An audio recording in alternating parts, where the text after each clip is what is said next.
오늘 우리에게 주신 하나님의 말씀은 사도행전 28장 23절에서 31절 말씀입니다.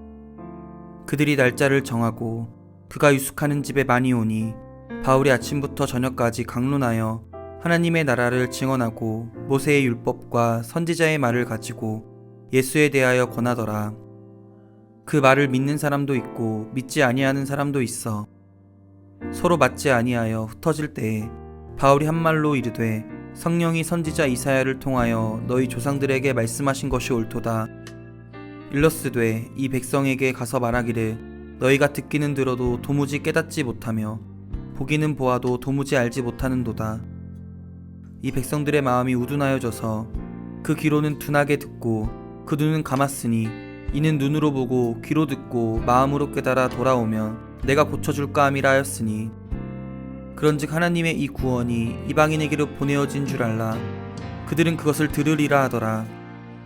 바울이 온 이태를 자기 셋집에 머물면서 자기에게 오는 사람을 다 영접하고 하나님의 나라를 전파하며 주 예수 그리스도에 관한 모든 것을 담대하게 거침없이 가르치더라.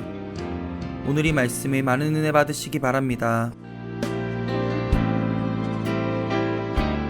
전도문서를 저희 92년부터 94년까지 매주 해서 이 둔산 전체 저희들이 전도문서를 돌렸는데요.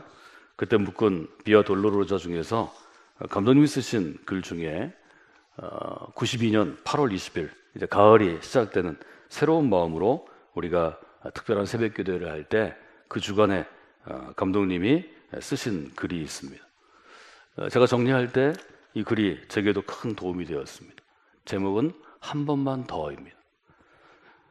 이 글은 감독님이 젊은 시절에 그 당시에 지방 선거가 있었는데요.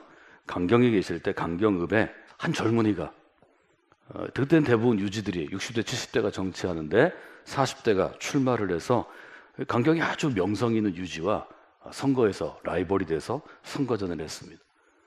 젊은 새바람이 불어오고 또 이 젊은이가 가지고 있는 패기와 열정 때문에 아주 첩초접전이었습니다.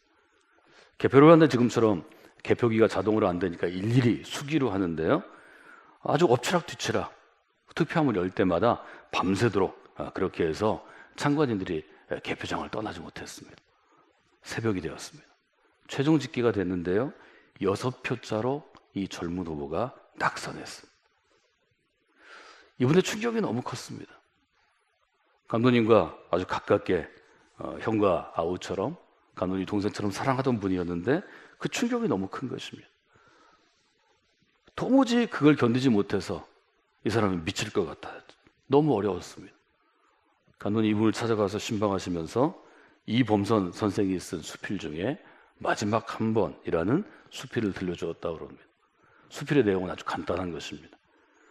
강물이 불었다가 쭉 줄어들 때가 있습니다. 여름에 이분이 물가에 나가보니까 물가에서 논일고 있던 피라미드들이 조그만 웅덩이에 갇혀 있거나 주먹만한 물에 있다가 수천 마리가 말라 죽은 것을 보았습니다.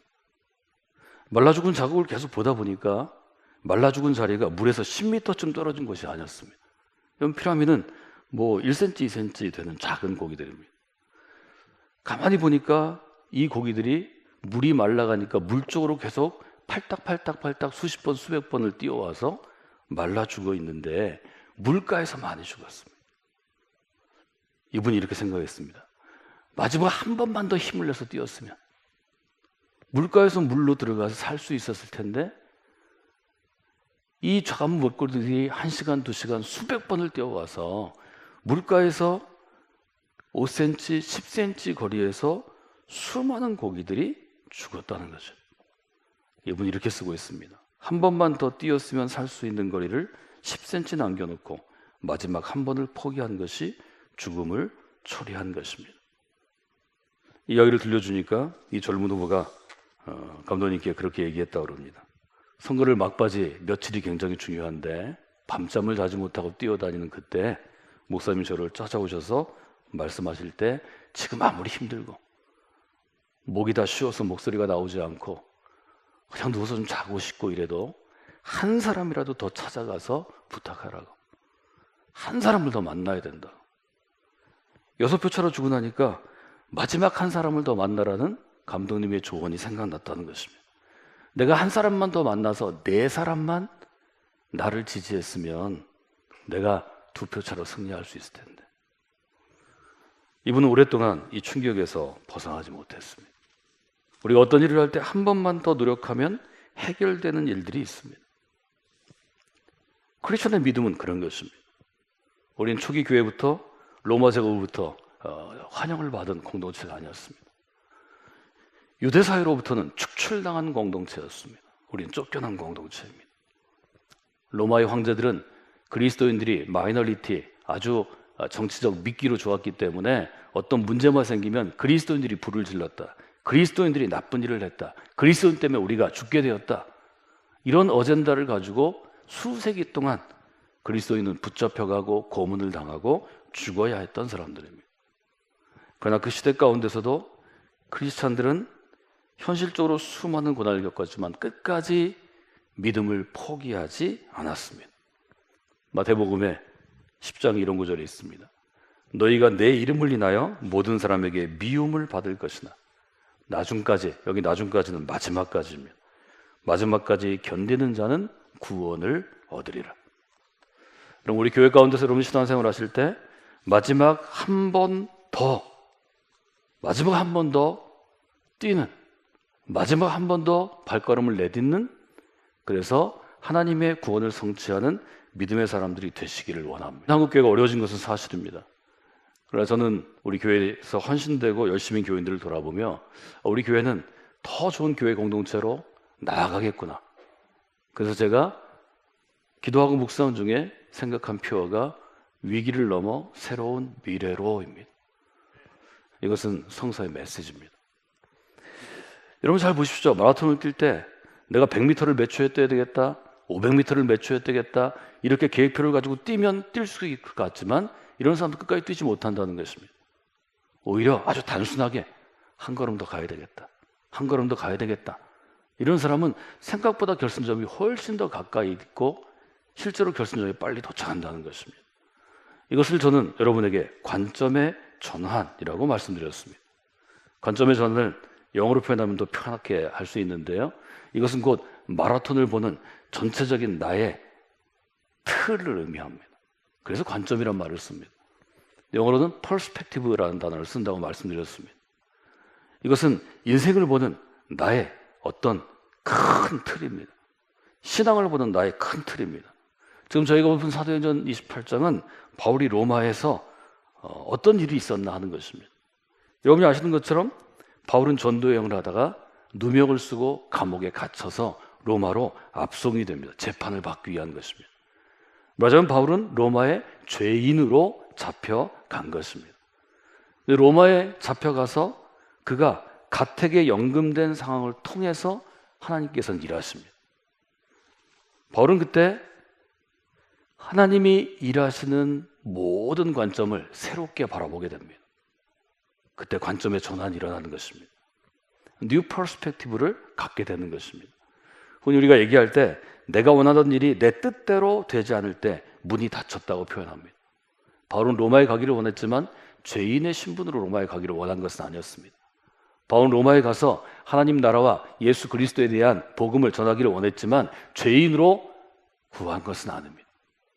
인간적인 면으로 보면, 세상의 관점으로 보면 바울에게 선교를 향한, 복음 전도를 향한 문이 닫힌 것입니다. 실제로 어떻게 됐나요? 로마에 있던 2년 동안 바울은 그 이전에 그가 사역했던 10수년의 목회 생활보다 복음을 로마 제국 전체에 퍼뜨리는 아주 중요한 일을 하게 됩니다. 30절에 어떻게 되어 있죠? 바울이 온 이태를 2년을 자기의 셋집에 머물면서, 이 셋집이라는 것은 로마의 감옥에 들어가 있는 게 아니고 감옥이 제한되어 있기 때문에 다 잡을 수 없기 때문에 경미한 사람들에게는 자기가 전셋집을 얻고 로마의 병정이 2명이나 4명 정도 지켰다는 것입니다. 말하자면 가택에서 연금해서 그 집 밖으로 못 나가게 하는 것입니다. 그래서 바울은 전셋집을 도움을 받아서 빌립보와 에베소 교회의 도움을 받아서 얻게 되고 그리고 거기에 머뭅니다. 중요한 것은 감옥은 면회가 어렵지만 이 셋집에 한 주택에 연금돼 있을 때는 오는 사람들을 자유롭게 만날 수 있었다는 것입니다. 그래서 자기에게 오는 사람을 다 영접하고 23절 한번 읽어볼까요? 그들이 날짜를 정하고 그가 유숙하는 집에 많이 오니 바울이 아침부터 저녁까지 강론하여 하나님의 나라를 증언하고 모세의 율법과 선지자의 말을 가지고 예수에 대하여 권하더라. 사람을 만나서 복음을 전하기 어렵습니다. 그런데 내가 연금이 돼서 죄인의 신분이 되니까 나를 만나고 싶은 사람들이 날짜를 정하, 즉 예약했다는 것입니다.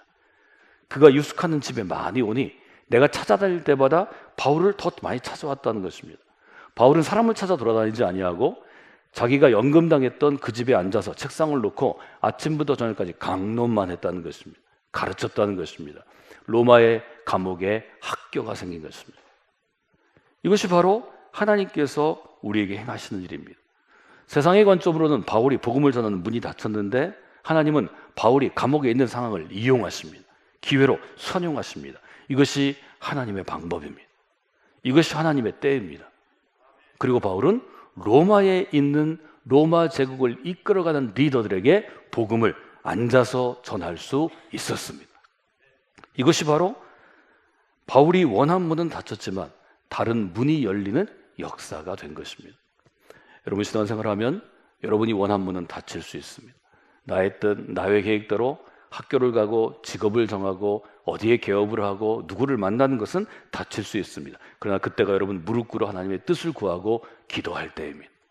다른 문이 열려질 것입니다. 하나님이 이쪽 문을 닫으시면 하나님은 내가 걸어갈 길을 이미 열어놓고 계신 것입니다. 그것을 바라보는 것, 그 열린 문을 바라볼 수 있는 눈이 열리는 것, 그것이 신앙입니다. 저는 그 신앙을 뉴 인터프리테이션, 인식의 전환이라고 말씀드렸습니다. 하나님이 문을 닫으실 때는 반드시 새로운 문이 열려 있습니다. 여러분의 믿음의 눈이 열려야 그 새로운 문을 바라보고 그 문으로 나갈 수 있습니다. 믿음의 문이 열리지 않으면 닫힌 문 앞에서 울며 탄식하며 불평하고 불만하다가 삶을 마감할 수 있습니다. 그것은 하나님이 원하시는 것이 아닙니다. 성곽교회에서 닫힌 문 앞에서 눈물을 흘리는 많은 사람들이 열려진 문을 바라보고 열린 문으로 나아가길 원합니다. 그것이 뉴 비기닝, 새 일을 향한 것이고 새로운 길입니다.